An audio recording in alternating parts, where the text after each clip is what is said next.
Hey, music executives. This is the Music Executive Podcast, where we talk about what it takes to build a holistic and sustainable music career. One that addresses all of the ups and downs that we face as music industry professionals. Today's episode is sponsored in part by the Austin Live Music Fund. I am your host, Cinnamon Denise. And y'all, the Music Executive Podcast is back. Now, before we do anything else, girl, guys, theys, and thems, I know it's been a minute. 14 months to be exact. And to be completely honest with you, I feel good about that. In a world where we are pushed to do quantity over quality, I chose neither. I chose to slow down. I chose a nap. And what I am here to do is tell y'all thank you, first and foremost. Because during my time away, the podcast did not stall as far as downloads or listens or reviews. In fact, it grew. The Music Executive grew like crazy, actually, and I appreciate y'all for that. So I am returning the love right back to y'all tenfold. I'm here today to share why that pause existed, what happened inside of it, and why every single one of those 14 months in hindsight now was really absolutely necessary. One thing about building a sustainable music career, I can't sustain what I've refused to honestly examine and experience for myself. And I had some examining and experiencing to do, a lot of it actually. And if I'm speaking about something on here, especially on these solo episodes, it's because I have personally done it. I didn't read about it on a blog. I didn't think about it randomly and then craft this episode. I didn't ask ChatGPT what was trending. What I share here is real and true and authentic to me, and I hope y'all feel that.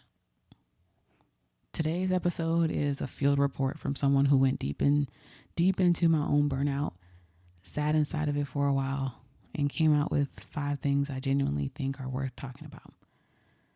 All right, let's do this, music executives.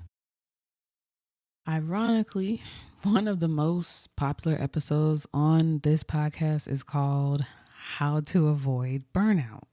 So, of course, I would experience burnout shortly thereafter because that's how the beautiful universe works.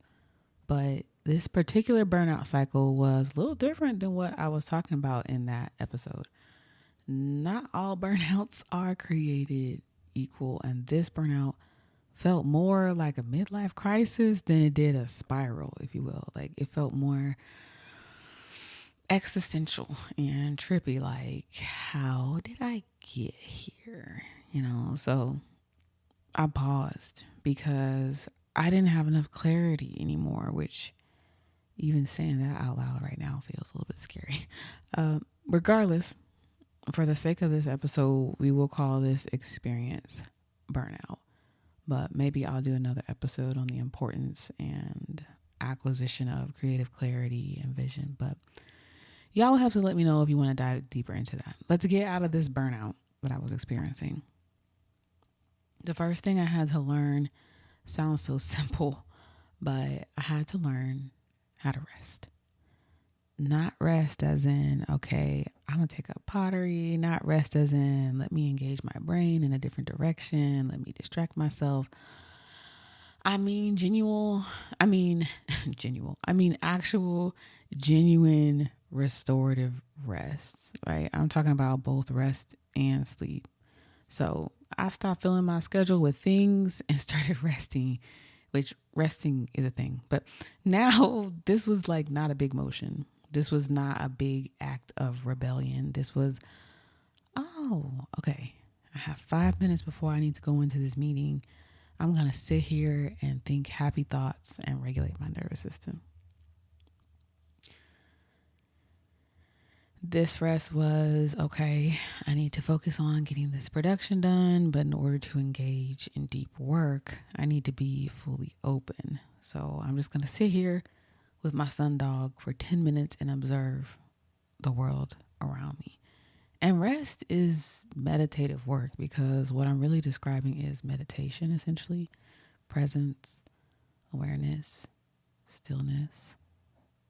So call this first point whatever you want, but the intent is to slow your life down wherever, whenever, however there is an opportunity to do so, which that's really cute. Y'all know that song, that Maxwell song? Wherever, whenever, whatever, baby. And if there's a thing that you need, I'll give, what's the words? I'll give you love. I'll give you the breath that I breathe. And if ever you yearn for the love in me, whenever, whatever, whatever, baby. Okay. Yeah, I get it. I don't know. That reminded me of that song, but focus. Okay. Focus. I started taking my sleep seriously in a way that I never had before. I used to work so intensely, right? And at one point I called myself the machine because I would work endlessly. I am not a machine. And I want to say to the dear universe, I take that shit back. I am not a machine. I am a human. I need rest. I need sleep. And sleep is not a suggestion, right? Good sleep is not a mantra. It is a basic human need. I am no sleep expert, but there are plenty of accounts and pages where you can look up ways to improve your sleep hygiene. And what I learned is that the quality of your rest and sleep directly determine the quality of your output, not just your energy. Your ideas, your emotional resilience, your creativity, your art, your capacity to focus intensely are all impacted by your sleep. And music executives, you cannot and you will not have a sustainable anything if you're running on 3 hours and a deadline. Figure out your sleep, figure out your rest. It will change everything. And it helped me get out of burnout. The next thing I did, y'all gonna laugh, but I don't even care. I married myself. So there was a post on Threads where the user asked, what's the most unhinged thing you did to get your spark back? No judgment. And I commented, I married myself, proposed to myself, had a private ceremony, bought myself a ring, wrote and recited vows, and I celebrate my anniversary every year by buying myself a bigger, more aligned rock. I'm still aligned to love and partnership, but I do not play about my spark no more. Never again. That comment got shared on Instagram by Upworthy. It went semi-viral, and the response was mostly love. Like a tiny handful of people did not love it, and that's fine. But the majority of people saw themselves in it, and that really told me something. What I actually mean when I say I'm married to myself, and I want to be clear about this, is that during this period, I made a formal, intentional commitment to myself, to my own healing, my own authorship, my own worth, my own sovereignty. And part of that process involved a really deep and uncomfortable exercise. The too long didn't read version of this is I became sovereign over my life, and I committed myself to self-love. I pictured my life without music. Dun, dun, dun. Okay. Not as a loss, not as a tragedy. I just sat in it. Like, who am I without music? What do I have? What do I bring to the world? What is my dharma?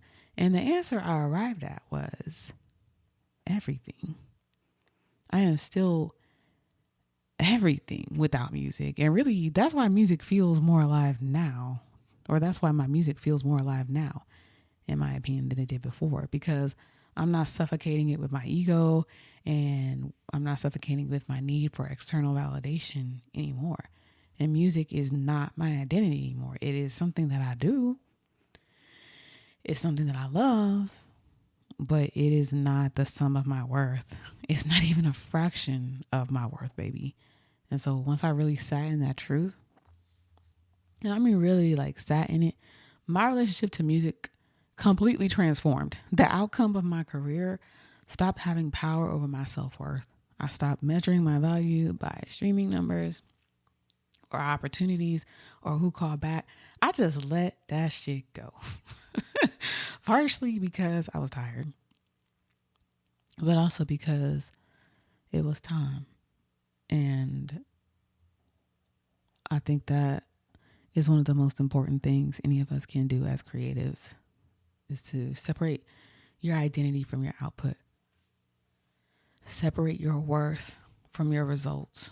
Because the moment you do that, you get to create freely again. You find your freedom back again. Like, you are liberated. So this right here brought me so much life and energy to recover from this burnout existential crisis that I have been going through. Okay, now this next lesson. Once a month, I cleanse my palate. I eat really bland, simple foods like unseasoned salmon, dry lettuce with cooked beans, right? It is nasty. Yes, it's nasty if you were wondering. When I say like cooked and unseasoned beans, it's nasty. Y'all hear me out, okay? Stop making me laugh. I clear out the noise of flavor so I can come back to food actually tasting like something. And I had to do the same thing with music. I stopped listening to music completely for about 3 weeks. And I'm gonna be honest, that was not comfortable. Music is everywhere. It's in restaurants and waiting rooms and every piece of content online. So actively choosing silence in a world that is constantly sonically stimulating is its own act of discipline. I wasn't over the top. Like, if I'm eating out and there's music, okay, cool. But I would make an effort to not sing along, right? Like, ooh, that was hard. But what I noticed in that silence was how overstimulated I had been, how overworked, how much noise I had been living inside of without even registering it as noise. A lot of music industry professionals do this. We are surrounded by music constantly, as we should be, consuming it constantly, creating it constantly, engaging with it constantly. And we never stop to notice what that accumulation is doing to our hearing, not just our physical hearing, but our creative hearing. So when I came back to music after those 3 weeks, baby, I heard everything. I heard differently, and songs I'd listened to 100 times, they felt like new to me. My own ideas felt cleaner. My ears felt reset. So if you've been feeling creatively flat or like you're not responding to music the way you used to, I'm going to gently suggest, if it's available to you, try silence, intentional silence. And if you can't do, a full 3 weeks because you just have to work, whatever the case may be, set aside time where you are intentionally silent. And even just doing this a few days, a few minutes, a few hours a day, let that palate clear and see what happens. With this next one, I talked about it a little bit in the hobbies episode, but I want to go deeper here because it really was a significant part of the pause and coming out of the pause. I started to recognize that music is not the only thing I know how to do. More importantly, it ain't the only thing I want to do. And even more than both of those, it's not the only thing I'm genuinely good at. So I came out of what I call the cave. And by cave, I mean the deeply insular creative space where all you do is work, consume music content, talk to music people, think about music things. And the cave is good. You should be passionate about this industry. You should be in it. But the cave feels safe because everything in it makes sense to you. And nothing new gets in. No new life, no new ideas. So the cave is an echo chamber of your mind's most convenient and comfortable thoughts. So when I came out of the cave, I found writing, poetry, short stories, fiction. I found storytelling. I found stand-up comedy. I did an open mic. No, I will not be sharing the video from that. But I even started officiating volleyball at a rec center here in town. I started meeting people who were not musicians, which I know that sounds like a very small thing. But for someone who has spent the majority of their social world inside the music industry, that can be a genuinely expansive, trajectory changing life experience, right? My world got bigger. And when your world gets bigger, your music gets bigger, your references gets bigger, your capacity for connection gets bigger. And creativity is our pillar as music industry professionals. And music is one of the things that obviously lives underneath that pillar. But it doesn't have to be the whole structure. And allowing for that truth, allowing for the pivot, it didn't diminish my musicianship. It freed it and illuminated it. Sometimes when people ask me what I do, and I say, well, I'm a cultural media producer and performer, they look at me like, what does that even mean? Which, fair, but it really just means I'm a professional pivoter within my industry, right? I make creative ideas manifest no matter what. And to be a performer, you also have to be really good at pivoting. So this lesson, which thank you for bearing with me through that, is let the pivot happen. This last one is maybe the most practical, and I want to give it the time it deserves because it honestly deserves a whole chapter and episode of its own, which, spoiler, is going to get its own episode. But here's the core of it.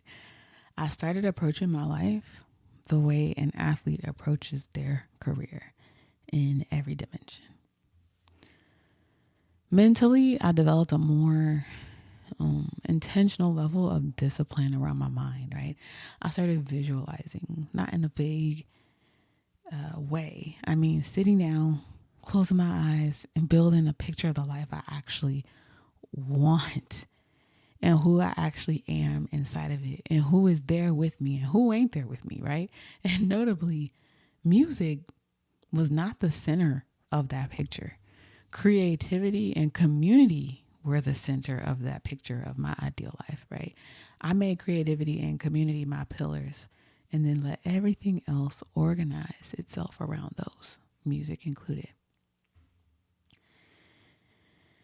And for you, music might be the pillar, but this lesson here is to identify what that pillar is, solidify it, and stay locked in on it, right? So again, creativity and community were my center. Every day I created something with no rules about what it had to be.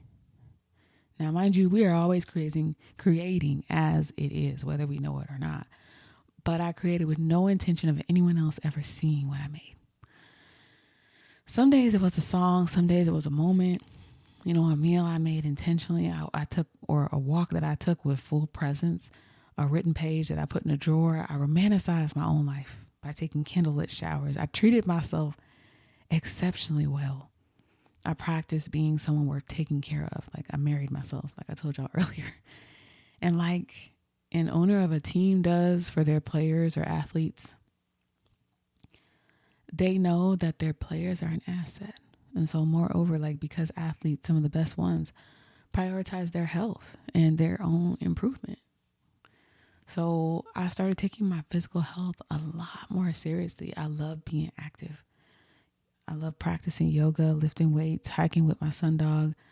I committed to having a strong body, not for aesthetics, but for resilience, for mental fortitude, for longevity, for the kind of physical foundation that lets you keep doing this work over the long haul, and for the work that requires me to get through a 3-hour show and do a 20-hour day, because some days our days are just long.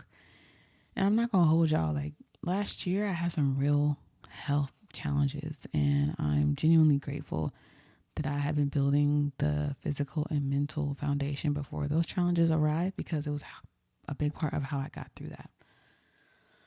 I'm still in the burnout in some ways. I want to be real about that. I'm not standing here telling you I'm fully healed and everything is peanut butter and butterflies. Shout out to BB.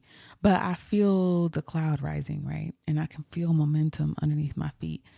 I feel the year of the fire horse being real present around my life. And I feel myself coming back, and I can see the people around me. I can see them coming back too.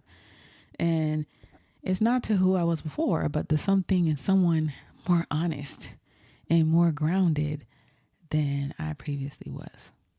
And that feels like the right place to be coming out of this pause. My life and career are starting to feel sustainable again. They're starting to feel like me. And it took that pause for that to be true. So through 5 practices of resting deeply and intentionally, loving myself radically and unconditionally, clearing my palate, letting the pivot happen, and training like the artist / athlete I actually am, I'm starting to come back with grace and more ease. I don't know which one of these like lands for you today, but I hope one of them does. I miss this. I missed y'all. I'm glad to be here. I don't take this community that we're building for granted. That's all for this episode, Music Executives. And yes, I know this is not easy, but it is fun. I love you. Talk to you soon.